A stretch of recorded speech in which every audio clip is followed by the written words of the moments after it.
William James, l'un des pionniers de la psychologie moderne, a fait valoir que nos esprits n'enregistrent pas le passé tel qu'il était vraiment, mais en tant que collection fragmentée de souvenirs filtrés sélectivement par l'émotion. Notre mémoire n'est pas une caméra capturant la réalité en détail. Cela ressemble plus à un peintre impressionniste qui choisit les couleurs à souligner et les détails à brouiller. Ce dont nous nous souvenons n'est pas une transcription objective de la vie, mais une reconstruction subjective façonnée par nos sentiments et nos biais corporels, des moments de joie, des réalisations importantes, et même des difficultés que nous avons surmontées, ont tendance à être romancées au fil du temps, tandis que la douleur, la monotonie et l'incertitude s'estompent dans l'arrière-plan. Ce phénomène, connu sous le nom de biais de positivité, nous fait croire que le passé était bien meilleur qu'il ne l'était réellement. Mais voici le danger lorsque nous comparons cette version polie et idéalisée de notre passé à la réalité non filtrée du présent, nous nous sentons inévitablement insatisfaits. Nous chassons un fantôme de bonheur qui n'a jamais vraiment existé comme nous nous en souvenons. Nos cerveaux sont câblés pour l'efficacité, pas sur la précision. Imaginez votre esprit en tant que rédacteur en chef d'un long documentaire chaotique. Pour donner un sens à la quantité écrasante d'informations, elle coupe les inutiles, met en évidence les incohérences dramatiques et lisses. C'est pourquoi certains moments d'il y a des années se sentent nets et vifs, tandis que des mois entiers semblent être un flou. William James a qualifié ça le flux de conscience, un flux sans fin où seuls les moments les plus émotionnellement importants quittent une empreinte durable. L'ironie est que le processus même qui nous aide à créer un sens à partir de notre passé est aussi ce qui le déforme. Si nous devions revivre ces journées d'or exactement comme elles se sont produites, nous pourrions être choqués par combien nous avons oublié l'ennui, les angoisses, les luttes qui semblaient sans fin à l'époque. Le passé n'a jamais été aussi parfait qu'il n'y paraît maintenant, mais parce que notre mémoire édite le banal, nous comparons notre vie actuelle, dans toute son imperfection brute, à un passé qui a été aérographe par le temps. Cette mémoire sélective a un impact direct sur notre bonheur actuel. Lorsque nous croyons que les meilleurs jours sont derrière nous, nous sabotons sans le savoir notre capacité à trouver de la joie ici et maintenant. C'est une astuce psychologique, une illusion tissée, si parfaitement dans notre conscience que nous la remettons rarement. Mais si nous pouvions prendre du recul et voir comment nos esprits manipulent notre perception du temps, nous commencerions à comprendre une vérité cruciale. Notre nostalgie ne concerne pas le passé lui-même, mais sur la façon dont nous choisissons de nous en souvenir. Les moments où nous avions longtemps n'étaient pas intrinsèquement meilleurs, ils ont été simplement capturés différemment par nos esprits. Le passé n'est pas un artefact sacré de bonheur, intouchable et perdu pour toujours. C'est une histoire que nous continuons à réécrire, une peinture qui change à chaque regard. Mais si la nostalgie est une astuce de mémoire, pourquoi a-t-il une prise aussi puissante sur nous? Pourquoi aspirons-nous si profondément aux périodes que, en réalité, étaient tout aussi imparfaits et incertains qu'aujourd'hui? La réponse réside dans la façon dont l'esprit humain fait face avec le temps lui-même. Le présent est brut, non filtré, et rempli de questions non résolues, tandis que le passé a déjà été traité et emballé dans un récit. Nous préférons la clarté d'une histoire terminée à l'inconfort d'un déroulement. Mais que se passe-t-il si cette tendance nous maintient coincés? Et si, en idolâtrant le passé, nous évitons en fait quelque chose de beaucoup plus profond, quelque chose que notre inconscient essaie de nous dire? C'est là que la perspicacité de Carl Jung sur la nostalgie en tant que piège inconscient devient cruciale, car parfois ce que nous confondons avec le désir du passé est vraiment une évasion du présent. La nostalgie est souvent considérée comme quelque chose d'innocent, juste un rappel chaleureux de jours meilleurs, mais Carl Jung croyait que c'était bien plus que cela. Pour lui, la nostalgie n'était pas seulement un désir du passé, mais un message de l'inconscient, un signal que quelque chose non résolu s'attarde toujours sous la surface. Lorsque nous idéalisons le passé, nous ne nous souvenons pas simplement, nous évitons quelque chose. De quoi fuyons-nous? Qu'est-ce qui nous fait nous retirer dans des souvenirs plutôt que de confronter ce qui est devant nous? Selon Jung, la nostalgie masque souvent une lutte plus profonde, la peur du changement, la résistance à l'individuation, l'évitement de l'inconfort. Nous regardons en arrière non pas parce que le passé était parfait, mais parce qu'il est plus sûr que l'incertitude de maintenant. Imaginez une personne qui se souvient constamment de son enfance, désirant de la simplicité et du bonheur qu'elle croit autrefois. Mais est-ce vraiment l'enfance qui leur manque? Ou est-ce l'absence de responsabilité, le confort de se sentir protégé? Ou considérer quelqu'un qui idéalise une relation passée, convaincu qu'il ne retrouvera plus jamais l'amour comme ça? Ressent-il vraiment cette personne? Ou craint-il l'inconnu? le défi de reconstruire l'intimité avec quelqu'un de nouveau. La nostalgie concerne rarement le passé lui-même. Il s'agit de ce que le passé représente. Jung a averti que lorsque nous nous attachons trop, nous risquons de stagnation. Nous nous accrochons à de vieilles versions de nous-mêmes, résistant à la croissance parce que la croissance nécessite face à la vérité inconfortable que nous ne sommes plus que nous étions autrefois. Le concept d'individuation de Jung, le processus de devenir le vrai soi, nécessite une intégration, pas une évasion. Lorsque nous romantialisons le passé, nous refusons souvent de reconnaître les leçons qu'il était censé nous enseigner. Au lieu d'apprendre de nos expériences, nous les gelions dans le temps, les transformant en illusions qui nous réconfortent plutôt que de nous défier. Mais cela crée une scission psychologique. Il y a le vous qui a existé dans ces souvenirs et vous qui existe maintenant. Si la version passée de vous semble meilleure, plus heureuse ou plus complète, cela peut créer un profond sentiment d'insatisfaction à l'égard du présent. Mais voici le paradoxe, cette version passée de vous était également incomplète, qui recherche également, aussi en difficulté d'une manière que vous avez commodément oubliée. L'illusion d'un passé parfait n'est que cela, une illusion. Et lorsque nous le chassons, nous n'allons pas de l'avant. Nous courons en rond, piégés dans un cycle de désir de quelque chose qui n'a jamais vraiment existé. Mais comment pouvons-nous nous libérer? Jung pensait que la clé était confrontée à ce que la nostalgie essaie de se cacher. Qu'évitez-vous dans votre vie actuelle? Quelles émotions ou défis semblent trop écrasants à affronter? Faire en sorte que le passé ressemble au seul lieu de refuge. La nostalgie s'intensifie souvent pendant les périodes de transition, lorsque nous nous sentons perdus, incertains ou déconnectés de nous-mêmes. Dans ces moments, le passé devient un sanctuaire, un endroit où nous imaginons que nous étions entiers. Mais la vraie guérison ne vient pas de s'échapper dans de vieux souvenirs, mais de les intégrer, en faisant ce qui était significatif, en reconnaissant ce qui était douloureux, et en nous permettant d'habiter pleinement le présent sans peur. Le passé ne nous rappelle pas, cela nous exhorte à avancer. Ce n'est pas une destination, mais un point de référence, un miroir reflétant ce dont nous avons encore besoin pour nous réconcilier en nous-mêmes. Plus nous tenons à une version idéalisée d'hier, plus nous risquons de manquer la profondeur, la beauté et le potentiel d'aujourd'hui. Mais cette résistance au présent n'est pas seulement psychologique, c'est existentiel. Il est directement lié à quelque chose de plus profond, notre relation avec le temps elle-même, et la peur que sous la nostalgie se trouve quelque chose de bien plus profond.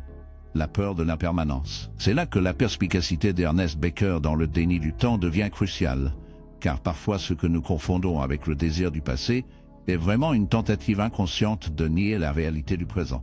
Ernest Becker, dans son travail révolutionnaire Yada le déni de la mort Jéhu, a proposé une idée audacieuse et troublante. Au cœur d'un grand comportement humain se trouve une peur profondément ancrée de la mortalité.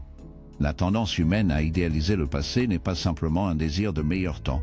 C'est un mécanisme de défense contre le présent qui nous rappelle constamment notre existence éphémère. Le passé, dans toute sa simplicité et sa nostalgie, représente un moment où les choses se sentaient plus permanentes, plus sûres. Mais le présent est toujours en mouvement, imprévisible et fragile, et cette incertitude existentielle peut être insupportable. Alors, que faisons-nous? Nous battons en retraite. Nous nous échappons dans un passé qui semble moins menaçant, celui qui semble immuable et fixé dans le temps. Mais ce faisant, nous refusons la chose même qui peut nous libérer, l'acceptation du temps tel qu'il est, dans toute sa fluidité et son impermanence. Ce déni de temps, selon Becker, est au cœur de la façon dont nous évitons de confronter notre propre mortalité. Plus nous fixons sur le passé, plus nous nous éloignons du présent, ce qui nous oblige à faire face à la réalité ultime que rien ne dure éternellement. La nostalgie nous permet de nous accrocher à l'illusion de la permanence, de croire que les bons moments sont non seulement possibles, mais qu'ils auraient dû durer plus longtemps.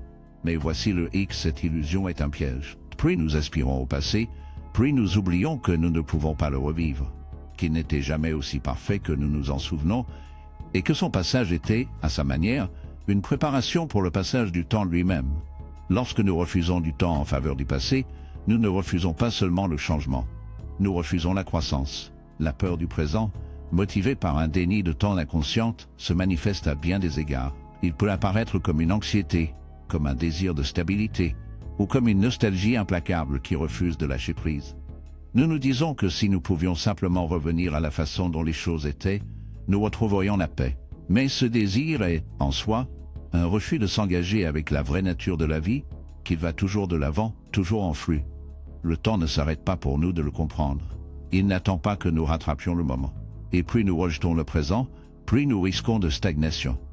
Ce n'est qu'en faisant face à l'inconfort de celle-ci que nous commençons à démêler l'emprise de la nostalgie et à vivre vraiment. Mais pourquoi est-ce si difficile? Parce que confronter le présent signifie faire face à notre propre vulnérabilité. Le passé, aussi idéalisé, nous donne un sentiment de contrôle. C'est un moment sur lequel nous pouvons regarder en arrière avec le désir et interpréter comme un refuge sûr du chaos du présent. Mais en réalité, le passé n'est plus disponible pour nous. Il ne peut pas être récupéré, peu importe à quel point nous le désirons. Le présent, en revanche, est vivant et réel. Il nous oblige à nous adapter, à grandir, à accepter l'incertitude inhérente à l'existence. C'est là que la théorie de Becker est profondément liée à notre psychologie. Plus nous refusons le présent, plus nous refusons notre propre réalité. Nous devenons piégés dans un cycle de peur, essayant constamment de dépasser le temps. Comment pouvons-nous nous libérer de ce déni? Il commence par l'acceptation radicale du présent tel qu'il est, pas comme une comparaison pâle avec le passé, mais comme le seul vrai moment que nous avons. Cela nécessite une conscience de notre propre impermanence, une volonté de s'asseoir avec l'inconfort qui vient de savoir que nous ne sommes pas invincibles et que rien ne dure éternellement. Pourtant, dans cette acceptation se trouve la liberté de vivre pleinement, d'embrasser le présent dans toute sa brutalité et d'arrêter de chasser l'illusion d'un passé parfait et immuable. Le message de Becker est clair, nous ne pouvons pas dépasser le temps. Nous devons apprendre à vivre avec, pour comprendre que le moment présent n'est pas quelque chose à craindre ou à éviter, mais à adopter avec toute son incertitude et son potentiel. Ce n'est qu'alors que nous pourrons vraiment nous libérer du piège de la nostalgie et commencer à vivre la vie que nous sommes censés diriger. Carl Jung croyait que nous portons chacun en nous deux versions de qui nous sommes, le vrai moi, ancré dans le moment présent, et le moi idéalisé, façonné par nos souvenirs, nos désirs et nos peurs. Ce faux passé que nous construisons est souvent enraciné dans un désir de nous voir dans une lumière qui se sent plus complète, plus épanouie ou tout simplement plus acceptable. Plus nous rementinguons notre passé, plus nous créons une dissonance entre qui nous sommes réellement aujourd'hui et qui nous imaginons nous-mêmes. Mais voici le hic, cette version idéalisée de nous-mêmes, construite à partir de fragments de souvenirs et de rêves, n'est pas qui nous sommes vraiment. C'est un masque, une projection de ce que nous souhaitons être, plutôt qu'un reflet honnête de notre expérience vécue. Lorsque nous nous comparons à cette image construite, nous mesurons notre réalité actuelle contre une illusion, une version de nous-mêmes qui n'a jamais vraiment existé. Imaginez en regardant en arrière à un moment où vous vous êtes senti au sommet du monde. C'était peut-être une période de réalisation, un moment où vous vous êtes senti aimé, ou une phase où tout semblait se mettre en place. Maintenant, dans le présent, vous pourriez vous sentir déconnecté de cette personne que vous étiez. Vous vous demandez peut-être où cette version est allée, pourquoi la même énergie, la même joie ou la même confiance semble si éloignée. Mais que se passe-t-il si la version de vous que vous aspirez n'est pas une représentation authentique de votre moi passé, mais plutôt une projection de ce que vous vouliez que ce soit même soi? Mieux. Jung a fait valoir que ces versions idéalisées de nous-mêmes, ce que nous souhaitons pouvoir être, deviennent plus réelles dans nos esprits que la personne que nous sommes dans le présent. Nous regardons en arrière et nous disons « j'étais plus heureux alors » ou « j'étais plus confiant ». Mais ce faisant, nous oublions que la personne que nous étions était tout aussi imparfaite et incertaine que la personne que nous sommes maintenant. Le danger de s'accrocher à ce faux passé est qui nous empêche d'embrasser pleinement qui nous sommes aujourd'hui. Lorsque nous nous mesurons constamment contre une version idéalisée du passé, nous ne vivons jamais complètement dans le présent. Nous sommes piégés à jamais dans l'idée d'un soi parfait que nous ne pouvons jamais atteindre, ce qui crée un sentiment continu d'insatisfaction, de doute et de déconnexion. Ce faux moi nous empêche de voir la vérité que nous évoluons toujours, changeant toujours. La personne que nous étions hier n'existe plus. Et la personne que nous étions il y a 10 ans n'est qu'une ombre de qui nous sommes aujourd'hui.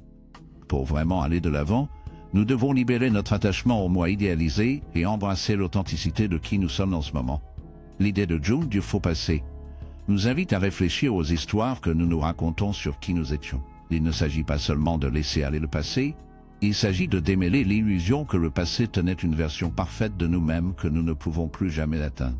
Au lieu de désir pour la personne que nous étions autrefois, nous devons demander qui suis-je maintenant et que suis-je capable de devenir. Ce processus d'acceptation de soi, de laisser aller la version idéalisée de nous-mêmes, peut être inconfortable. Il nous met au défi de faire face aux réalités de notre moi actuel avec toutes ses imperfections et incertitudes. Mais ce faisant, Cela nous libère également du fardeau de la comparaison, nous permettant de pénétrer dans la plénitude de qui nous sommes en ce moment. Pour vraiment grandir, nous devons apprendre à embrasser la fluidité de notre identité. Nous devons comprendre qui nous étions dans le passé n'est qu'un chapitre d'une histoire beaucoup plus grande, une histoire qui se déroule toujours. La clé de la guérison et de l'avenir n'est pas de continuer à revenir sur une version idéalisée de nous-mêmes, mais à reconnaître que le présent est le seul endroit où une croissance réelle se produit. Le passé, avec toute sa gloire et sa douleur, est un souvenir, l'avenir est un inconnu, mais le présent est le seul endroit où nous pouvons vraiment créer et devenir. Lâchez le faux passé, lâchez l'illusion de qui vous étiez, et embrassez la personne que vous êtes maintenant, imperturbée, évoluée et vivant. Ce n'est que lorsque nous acceptons la réalité de qui nous sommes aujourd'hui que nous pouvons commencer à façonner l'avenir que nous désirons. William James, dans son travail révolutionnaire, a fait valoir que la façon dont nous interprétons nos souvenirs façonne notre réalité. Les histoires que nous nous racontons sur le passé ne sont pas des vérités fixes. Ce sont des récits fluides et en constante évolution qui peuvent nous lier ou nous libérer.